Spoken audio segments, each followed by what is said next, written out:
Fit like Abdi, Danny Min here, and welcome to the introduction to the new Transport Fever 2 series. Now, the new Transport Fever 2 series, the name for the moment is Around the World in Time.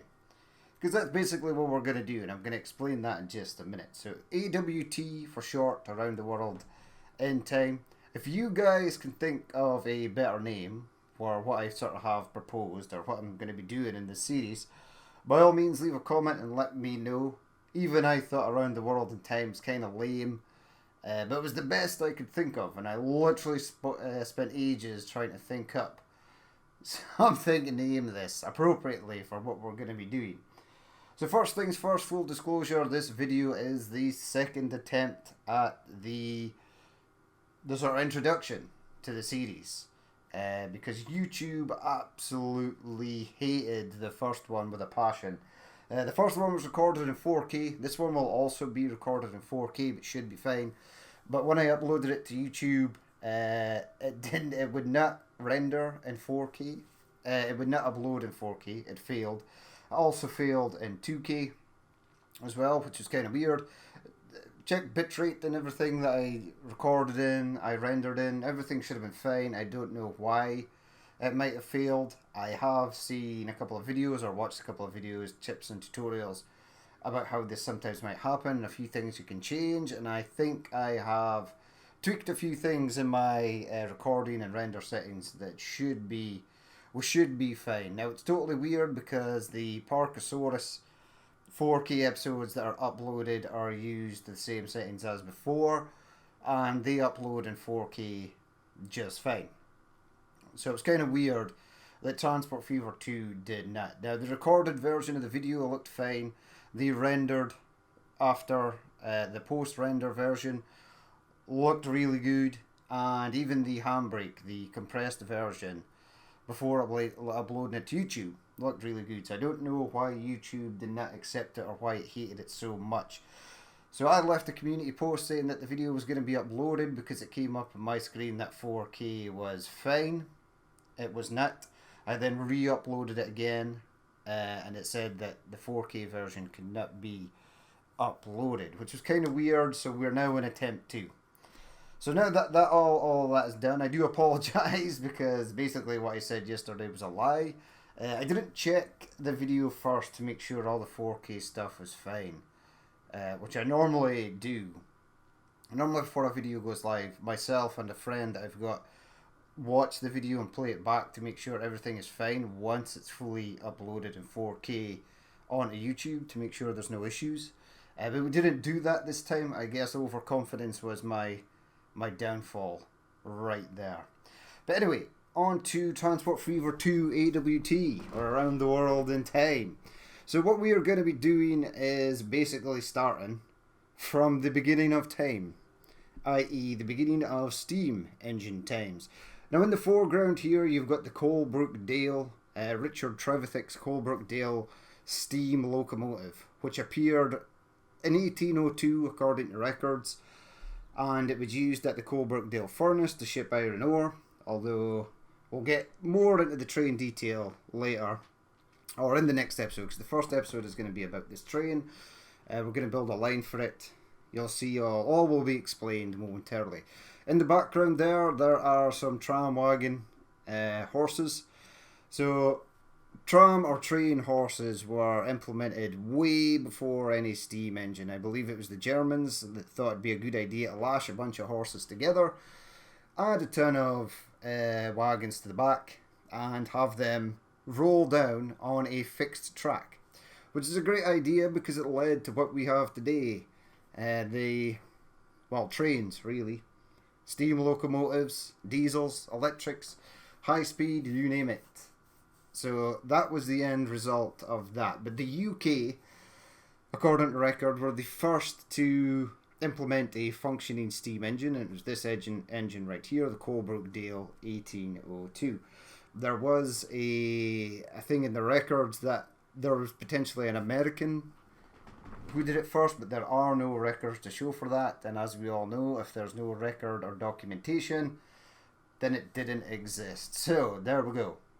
So we are literally going to be starting in 1802, and then we're going to move through time.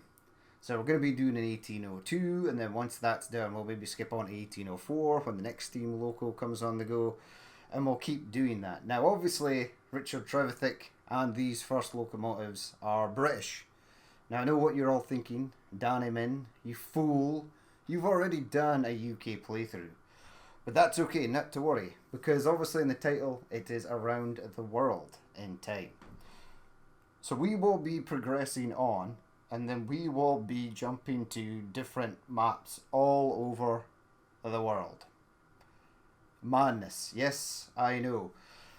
Now I'll explain the maps later, but that's how it's going to work. So first of all, the UK had the sort of first steam engines. I believe Belgium were the second country to adopt one of Robert Stevens' steam engines based off the rocket. So we'll be heading over a German map, and then the list goes on. So there are literally tons of countries that we are going to do. The UK, France, Germany, Switzerland, Austria, Spain, Italy, America, Russia, Japan, China.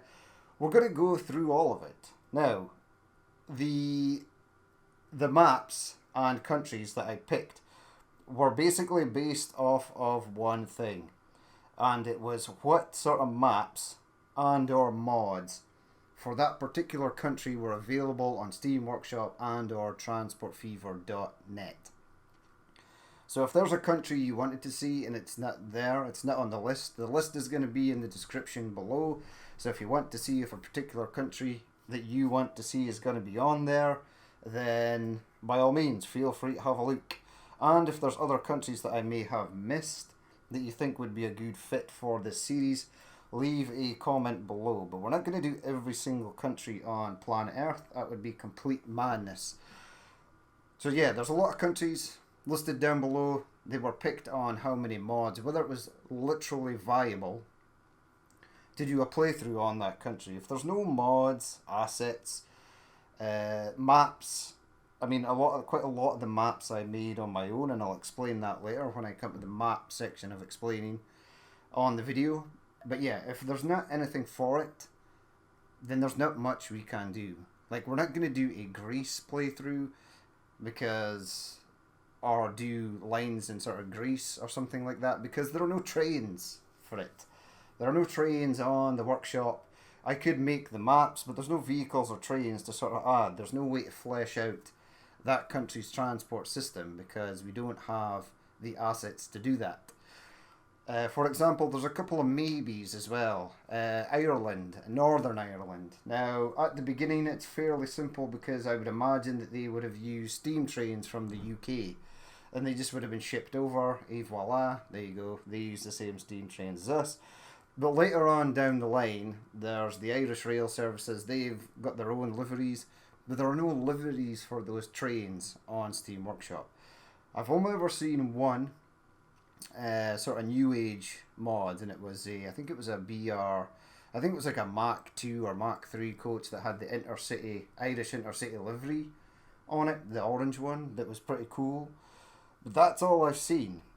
Now when we come to that, there's a couple other maybes like Denmark and Australia. I'd love to do an Australian map with Australian trains, but there just ain't that much we can actually play through. India as well. I think there's only one mod that I've ever seen that you could use for an Indian playthrough. I think it's a freight diesel locomotive. Same with countries like Israel, Portugal, etc. There's lots of countries, but there are just no mods for them. So we're going to be sticking with the ones that have basically got the most mods so that we can sort of continue on through time. Now, I understand that not every single train on planet Earth is modded and is on Steam Workshop or transportfever.net. So we are going to have to miss out certain years or eras because we don't have the vehicles to throw on the map. I fully understand as well that there are no liveried buses for every single country that I've chosen, but there are generic buses that we can sort of use, like just standard livery ones in white that we can sort of recolor and sort of use on those maps. So those gaps actually can be filled in some sort of way. So yeah, so that's what we're gonna do. Now that brings me to like good points, bad points. So first of all, bad points. This is a heavily modded series, and we are literally at the mercy of whether modders decide to keep their mods on Steam Workshop and or transportfever.net.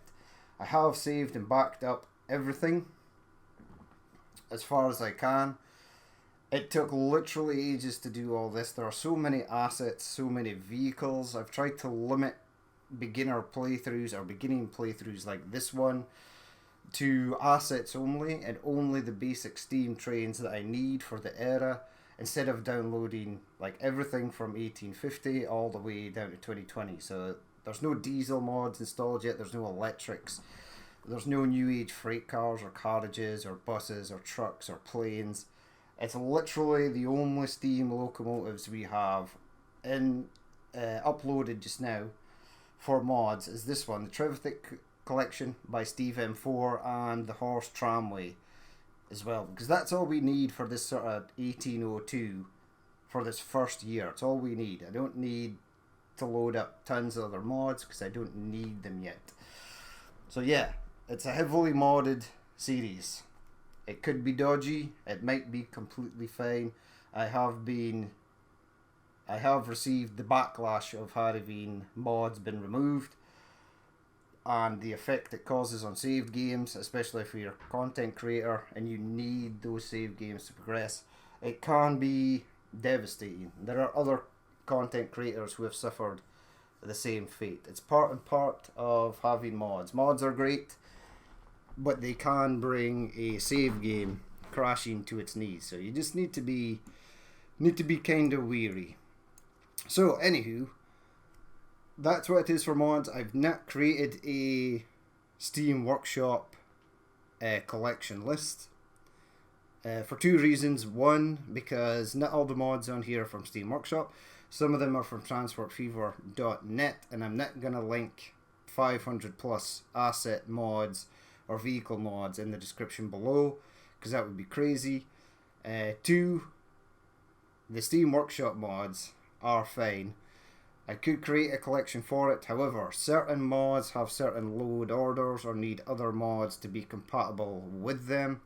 Sometimes when you download a mod, it'll say you must have this pack, but that's not entirely true for every pack. There are some things it tells you need to download this, but you can use it. There is a way around it without downloading that other thing, especially if it clashes with the sort of playthrough that you're going to do. It's just a sort of extra mod that you've to install that you don't really need. So there we go. I had lots of failed. I basically did I did 5 mods at a time, and then I went on to Steam Workshop, specific ones that had a specific load order that required other mods. I followed them to a T. So thank you to the modders for posting that. However, some modders do not post that you need to have a specific load order and it has to be compatible with another mod. It's entirely up to them. It's really helpful when they do that, but sometimes they don't, and it all comes down to trial and error. I had many crashes just getting these first sort of maps and mods set up. So it was a real nightmare, and if I post a collection, I think I'm just going to get bombarded with, well, this doesn't work, this just crashes the game, yada yada yada. So I'm not going to do that for my sanity and yours. If you like the look of a specific mod, or you're watching an episode and you say, hey, what's that weird big building, that glass building, or what is this sort of building here in the background, what asset is that, how do I get that, then I will absolutely find out and link a description to the mod on Steam Workshop or transportfever.net so that you can find it. Again, when it comes to maps, if they are third-party maps that were on Steam Workshop, I will link descriptions to them if someone asks, or if I remember to put it in the start of the video. When I'm working on a certain map, I will do so. If it's one of the maps I created on my own, which it will be a lot of these, then I probably won't. I've not put any maps on Steam Workshop. I don't currently intend to at the moment, because I'm not finished all the maps. There's still a lot of maps to do. We're way down on sort of map creation. So yeah, that's going to be it for the mods. Now, speaking of maps, if we zoom out of this little diorama, this little area that I've created, and we head over here. Now I've got the UI switched off, but we will switch it on in just a second. Right, so there we go. So Chester is the far end of this map. Now it's obviously sunk down. It looks a bit slightly strange here. That's because I placed the city and then adjusted the terrain after it in the map editor, and that's what makes these things look like this.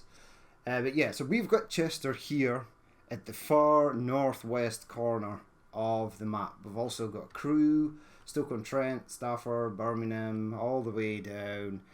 And I've placed all these cities myself, cities, towns, as best I could. I did not do every single city, town and village on the map. And this goes all the way down to Caldicot here, just sort of going into Wales. Now this is the first map. There's no river here yet. I am going to put the River Severn in here and sort of follow along. I'm going to do that as I sort of play through the map, because I was going to do a lot of detailing, adding trees, fields and stuff, rivers at the start, and then I realised that they might actually get in the way of stuff that I need to do later, so just sort of build them sort of one at a time. Now the reason we're on this map is because the first episode is going to take place right beside here, Telford. Now Telford is here, just south of it is a little town called Coalbrookdale. It's right on the River Severn.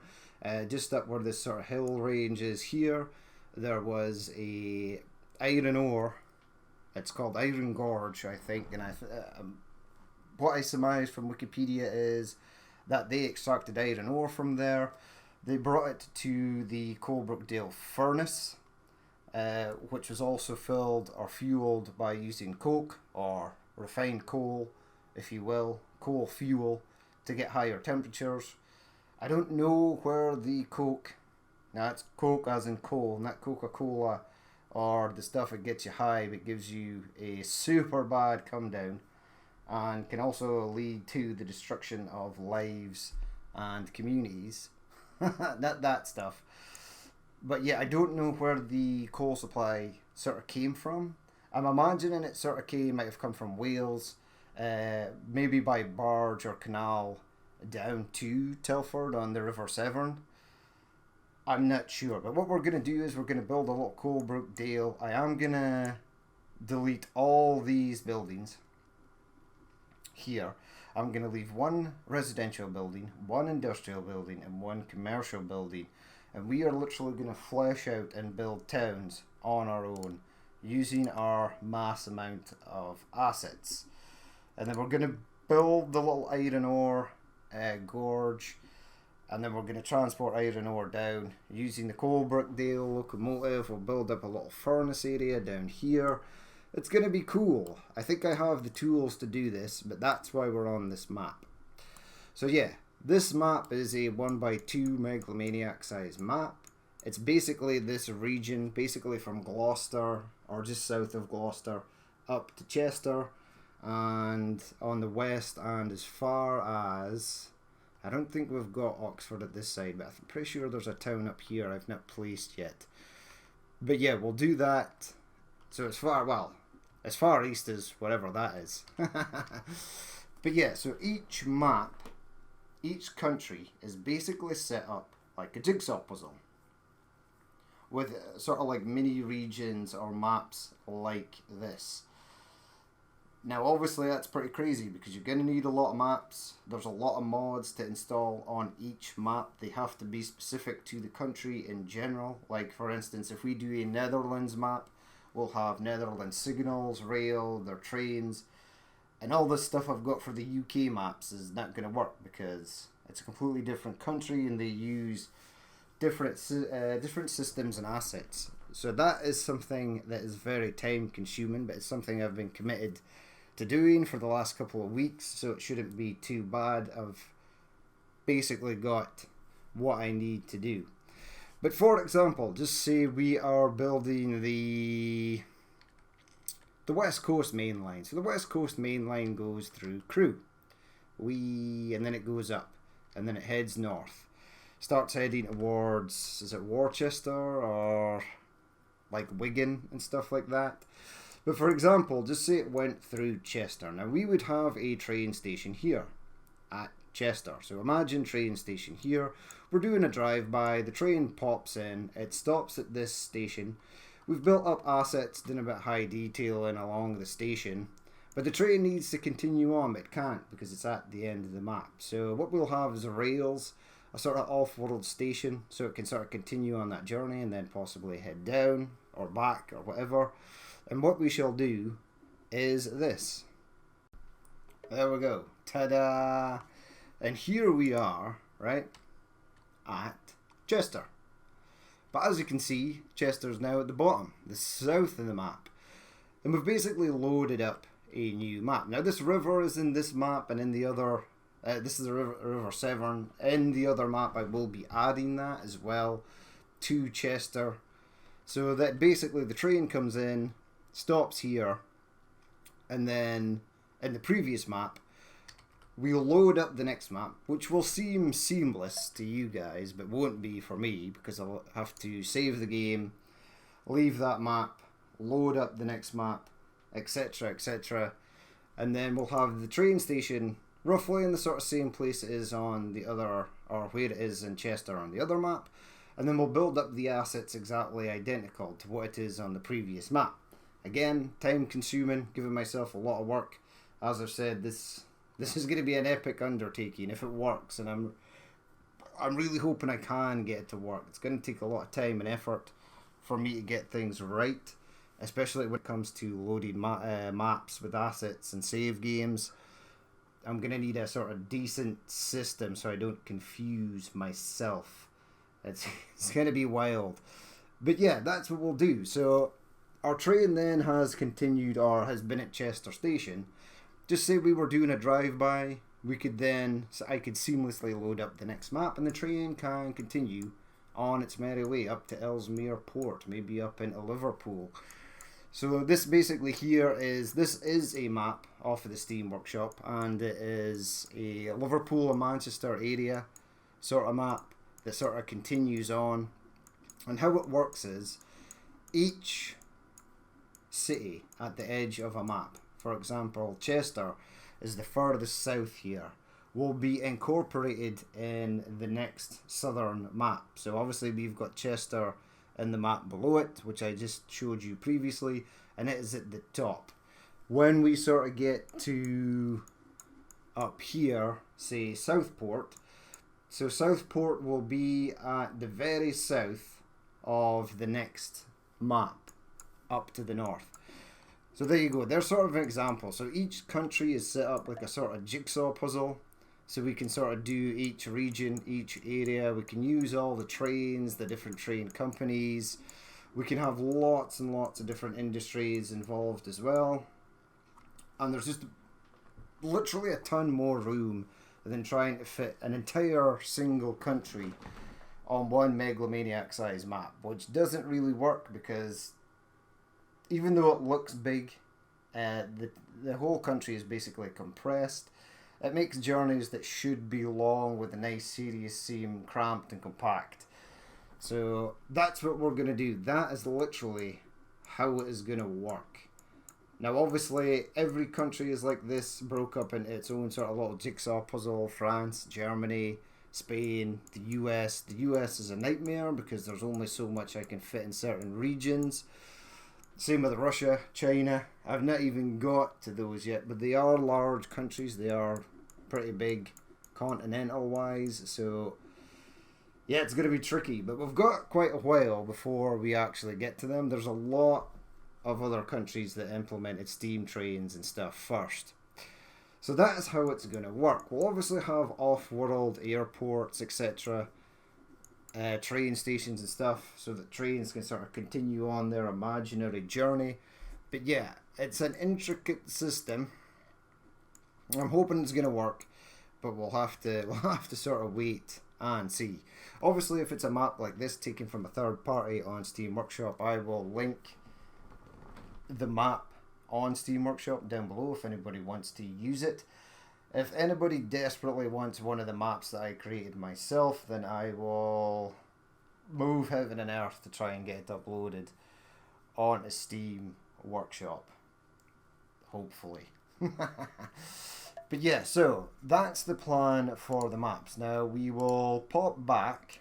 So we'll load back up this one. This is the first one, the Chester Gloucester. This is the mod build, because this is the sort of one where I was basically taking 5 mods at a time and adding them to the game to sort of try and dodge crashes. It took literally ages. And here we are, back at the southern map with Chester at the northwest corner. See, so it should just work, hopefully. Seamlessly, maybe not. We'll see how we get on. But yeah, that's basically going to be it for the map. So we've talked about the roles, like what we're going to try and accomplish, the mods, assets, etc. We've talked about the maps. Another thing I'll probably talk about is the industries. Now, Telford. Suppliers, editor, right. Telford has an acceptance of commercial goods and industrial goods. So it does not now accept fuel, construction materials, etc., etc. This is part of a mod pack. I can't remember what it is, but there are so many different industrial mods I have placed in here. Now this one here is sort of part of that pack. These are things like a customs office that accepts anything. That's a trading post that accepts anything. A circus that accepts workers, and I think it's bread. This is a gas station. I mean, what we'll do is, if we specifically want to add fuel to a city, then we shall do that by placing a fuel station there. Then this will actually work as a fuel station. Trucks will be able to go and unload their goods to it.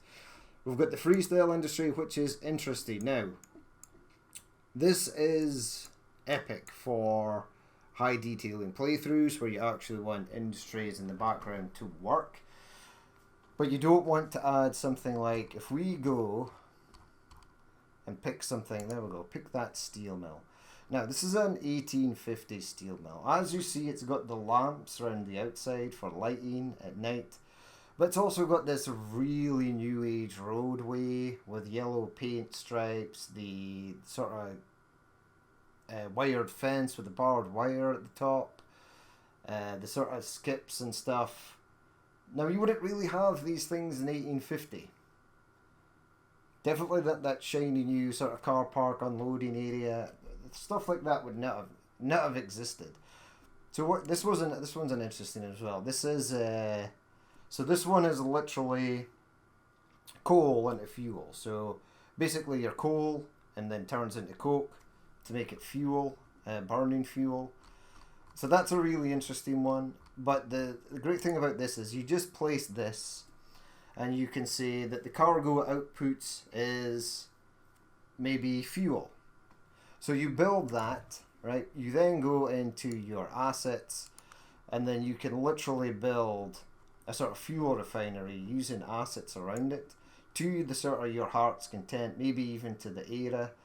Obviously, if it's 2020, you can probably use the standard stock ones because all that sort of lighting and lampposts and barbed wire fences and all the shiny silos and paved roads and marked roads would actually be a thing. Back in 1850 they wouldn't, so you can literally build an entire industry from scratch just using assets, just by placing this, and you can paint over it, etc. Just leave yourself a marker so that you actually know where it is, and then you can go into here, build up around it your industry, and tell it to make crude oil or coal or iron ore, plastic, whatever your heart's desire. So you can do that, which is really good. So that's what it's going to be for industries. We'll obviously touch on them deeper as we're playing, but there's a lot of stuff here. So that obviously makes the commercial goods, the blue boxes industrial goods, and you've got all these things. So like meat, grain, milk, fish can be used to make food, and then you can take food and textiles to there to make commercial goods. So it's, instead of having everything going into a city, which is kind of bad, because you really only want certain things going into city. You don't want too many trains going in. It's better to have trains going to industries that are sort of out and about. So there's lots of different industries to choose from. There are more sort of popping up in the workshop every time that we can sort of use, and we probably will. But yeah, those are the industries. And it's going to be interesting to see how that works. I also have people magnets as well, so when we delete this and add our own little towns, we'll obviously keep the towns. The towns have been built and renamed for a reason. You can delete most of this stuff. In fact, you can delete everything and still keep the marker for the name above the map. So that's really why that's there. These towns are placeholders. We'll demolish them, we'll add in our own assets, build up our own towns. That sort of reduces the amount of AI on a map as well, which is really good. We've got plenty of assets to do it. It might look a bit naff later when there are very few cars or vehicles roaming around, but I think there is now a sort of people magnet that does sort of incorporate vehicles, and people will randomly spawn cars and then drive out to that area where you've placed it. I think, maybe, I don't know, can't remember. I'm sure I saw someone else using it. I've not actually tampered with it yet, but we shall see how we get on. So yeah, that's it for basically everything. Another painful thing I'd like to add is that assets work exactly the same as vehicles. Some of them appear at certain periods in time, which is a nightmare if you're looking for a specific thing. And others are just there straight from the get-go. Like this military one, right, has these new age vehicles that you would have not have got in 1800s, even in the 1900s. But you can pick them at any time, even from the 1850s. As soon as you upload that asset, no matter what year it is on the map, you can select it, which is great. Unfortunately, there are mods that only spawn in certain times, and then they despawn again later once they're sort of the period of usage that they would have gone through in real life sort of disappears. So that's kind of frustrating, and it's dodgy because while building up areas, you have to sort of find a mod or an asset, and then you have to go through the timeline and try and find out where it is. So it's extremely time consuming and annoying. Now obviously there are mods so that vehicles, you can have all vehicles unlocked right from the beginning, and you can have them stay there right till the end. You just have the vehicles no end year mod installed, but I've yet to find one that's like assets, all assets from the get-go, or all assets no end year. So that's kind of annoying. So you need to sort of be weary of what you're sort of building in. So yeah, that's another thing that I've noticed, and it's caused me great alarm because it's meant that sort of detailing areas and stuff has become sort of a chore to sort of find out where the specific asset I want to place in that area is. So yeah, there we go. Asset problem. Right, so we've pretty much covered everything. As I've mentioned, it's going to be an epic undertaking. This is going to take absolutely ages to complete this. And the thing I was thinking about it is I would not mind if this ran on to the point where Transport Fever 3 came out. Even if Transport Fever 3 did come out, I would probably think that Urban Games are maybe possibly not doing a Transport Fever 3. They're maybe working on something else. I mean, this game visually is beautiful, especially in 4K. When you zoom in here, the 4K detail on the buildings and the area around is absolutely marvellous. I'm playing it in 4K. I've yet to decide whether I'm going to upload in 4K or 2K. There is obviously a frame issue at 4K. Obviously the game is working harder, so you start to lose frames a lot faster than you would if you were playing at 2K or 1080p. But what I'll do is we'll play it in 4K. If it starts to get bad, we'll notch it down to 2K. If it gets really bad, we'll notch it down to 1080p. But we'll just play it by ear and see how it goes. So another thing before I go, if you are someone that loves steam trains and vehicles of old, if you're a nostalgia man or woman who loves a good vintage vehicle, then the very start of this series is going to be absolutely amazing for you, because there's going to be tons of steam trains, like the steam road vehicles into the early petroleum or diesel road vehicles, and literally every steam train that we can possibly find from countries all around the world. It's going to be great. You're going to be in your heyday. If you are someone who likes diesels and electric or the new age stuff, yeah, you're going to have to wait. You're going to have to wait a very long time, because it's going to take ages just to even get to those periods. And it's going to be crazy. So, yeah, good and bad. There's a flip side to that coin. The people who like steam, eventually steam will die off and it'll be replaced with diesels and electrics. And then there won't be any steam left. And then it'll just be the free reign of diesels and electrics. And all those people who like that sort of era or time period of transportation, then you're going to be in your element. The best thing is that you can do steam heritage lines and bring steam trains back on a map. You can't do something like a Back to the Future Class 43 that miraculously came back in time and spawned in 1902 or something like that. That's not something that can happen. But old vehicles can be revived and resurrected and brought out to the light of day again. But vehicles that were before their time can't go back in time. So it's a benefit for the steam engines, but not for the diesels or electrics. So yeah, that's going to be it. Leave me a like, comment, or dislike if you sort of found this interesting. I am sorry that there's no playthrough for this. This is basically me explaining what the hell this mad plan actually is. Again, we don't know if it's going to work. Only time will tell. I am going to put an extreme amount of effort into getting it to work right. And hopefully it will work right. And it'll be interesting, it'll be fun, and it'll hopefully be something people enjoy. As always, leave a comment down below. Let me know your thoughts on this mad plan that I've got here. Whether you think it's a good idea, whether you think it's going to be a bad idea. Leave me a comment as well. Have a look at the countries list. Let me know if there's another maybe specific country that should be added to that list that I've maybe missed or forgotten. I'm pretty sure I've almost covered everything. I didn't go into detail about the Eastern European ex-Soviet nations. There are mods for Croatia and Hungary and Bulgaria. We'll probably use them. We'll probably do those maps as well. I just need to figure out where those specific cargo wagons or carriages or trains actually originate. I think they work sort of inter-country.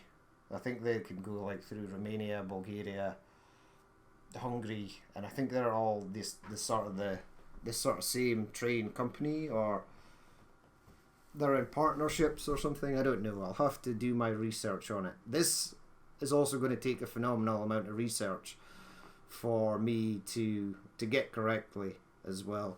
Even just researching these first Trevithick's steam engines was interesting, and it was fun, and I've got everything I sort of need written down, all the information and stuff, so I can present as much information and be as accurate as possible. But yeah, leave me a comment about the countries, your thoughts on this playthrough. Obviously, don't go crazy. Don't say you want something like a Greenland playthrough, because there's no trains in Greenland. There is an airport. I can't remember the name of it. I have actually been to Greenland before, because I've been there with work. But yeah, so keep it realistic. And just remember that these maps were chosen off of their ability to function using Steam Workshop assets or TransportFever.net assets. So yeah, it's going to be interesting, but that's going to be it. A little wrap up here. Again, I apologise. No actual gameplay, just a talking head and showing you guys what the sort of plan is.